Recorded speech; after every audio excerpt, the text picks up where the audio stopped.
Summer na po talaga, ramdam na po talaga ang init kaya pinapaayos ko po ang aking mini pool kasi po nagkaroon po ng leak, nawawala po ang tubig pag nilagyan.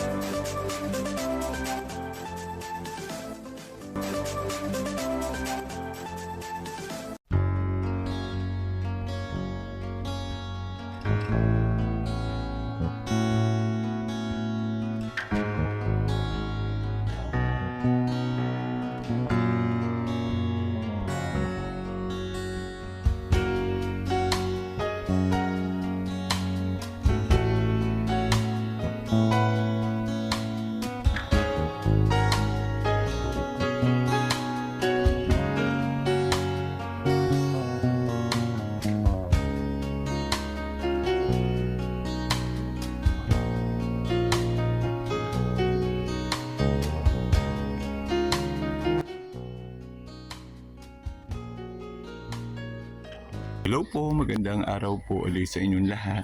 Papakita ko po ulit sa inyo yung aking pong pinapaayos na mini pool. Ngayon po ay padalawang araw. Hindi po natapos nung umpisahan kasi po sobrang nga po ang init. Kaya napagod po yung nagagawa, nagpahinga na. At ngayon po ay tutuloy. Sana naman po ay matapos na para makapag-aliw-aliw na po ng paglangoy-langoy. Ngayon po ay mga mag-7 o'clock pa lamang po ng umaga ay tingnan po naman nyo ang init. Talaga pong summer na.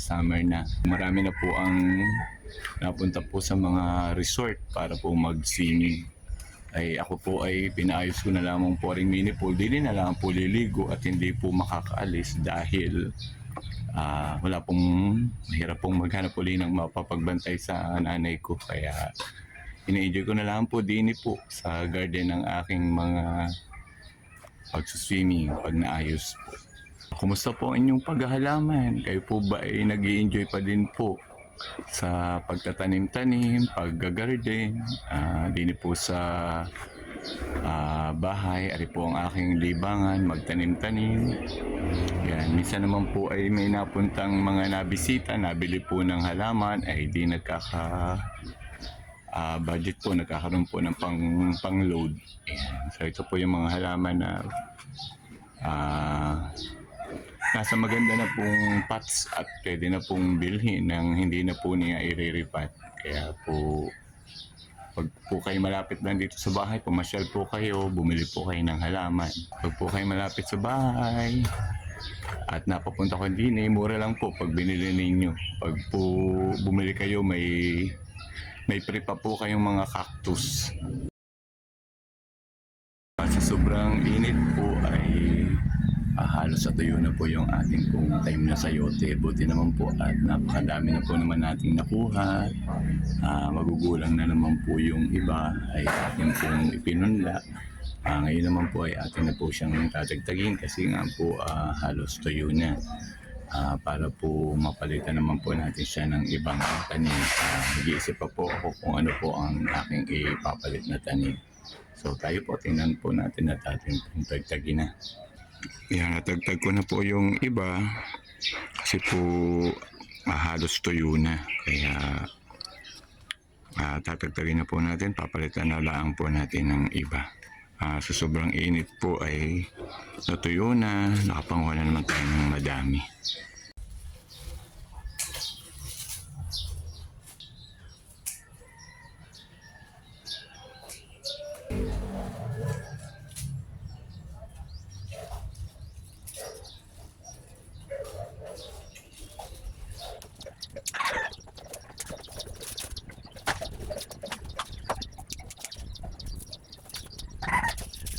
Pakita ko po ulit sa inyo ang ating pong pinaayos ko pong mini pool. Wala pa lang po yung mag-aayos uli. Medyo pinatakpan ko na po yung tiles kasi po baka po yung pong mga may siwang-siwang po doon kaya po nawawala po ang tubig pag po nilagyan o nababawasan. So akin pong pinapinis o pinasemento ko na po. Ayan, busy na po uli ang aking pong pinagagawa. Pinaayos ko po ang mini pool at pag po naayos ay pwede na po uling mag-swimming. Maliit lang naman pool. Maliit lang naman po ang mini pool. Pero masaya naman po kung kahit po marami ang magliguan ay okay din po. Ayan po. Tuloy po ang pagkukumpuni. Ayan, yun po pala ay pinipintahan din noong pong, di ko lang po alam yun, para daw po kumapit ang semento at nang hindi na daw po mag-leak ang tubig. Sana nga po ay hindi na mag-leak para po mas ma-enjoy po ang pagliligo. Kasi po nung una po, pag nilagyan ko po ng tubig at nanligo, kinabukasan po ay halos kakalahati na po ulit ang tubig. Sayang po naman yung nawawalang tubig. Kaya sana po itong paggagawa po na rin aking pong kumparing ari ay maayos po. Habang pong nagpapaayos po ako ng mini pool ay dumating po rin aking BFF na si Ma'am Daisy. Ari po ay madalas pong masyal po sa garden para po kami po ay magchika-chika, magkwentuhan ng kung ano-ano, pampalipas oras kasama po ang kanyang pamangkin. At natuwa po sa aking mini pool kahit po maliit ay parang like na din pong lumangoy. Sabi ko inaayos pa at pagka okay na ay i-chat ko silang magtiya at kami ay magsisipagligo. Ay tuwan-tuwa naman at talagang kahit po maliit ang pool ay alam mo naman po ang mga bata basta po may liliguan ay tuwa na po.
Finally po ay okay na po ang mini pool.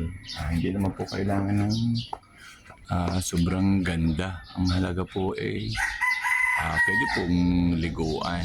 Ayan. Kaya po nagpagawa na lang po ako ng ganyang simpleng mini pool para po in case po hindi po makapunta sa mga resort ay pwede po akong mag-swimming kahit mag-isa. Yan po ang purpose. Kasi nga po hindi rin po makakapag-aalis ng bahay dahil may binabantayan ko po ang aking nanay yan. Kaya po yan ang ginawa ko. Pwede po akong mag-swimming kahit mag-isa. Yan, kaya po naisipan kong magpagawa ng simpleng mini pool. Yan, kung may napunta pong mga kasamahan sa trabaho dati, ayan, nakiki-join po. Pero bihira naman pong makiligo dahil maliit. Ayan, dininalaan po kami nagtatambay, nagkukwentuhan, kung ano po ang maisipang kainin ay di yun po ang iluluto. Ayan, so finally po ay kahit papaano po ay okay na. Kaya po sa isang araw po ay pwede nang maligo. Maipakita ko po ulit sa aking simpleng vlog. Kaya po sana po ay kahit po simple lang po lagi ang aking mga pinakikitang video ay magustuhan po ninyo. So hanggang dito na lang po. Maraming salamat po sa inyong panonood. Bye bye po.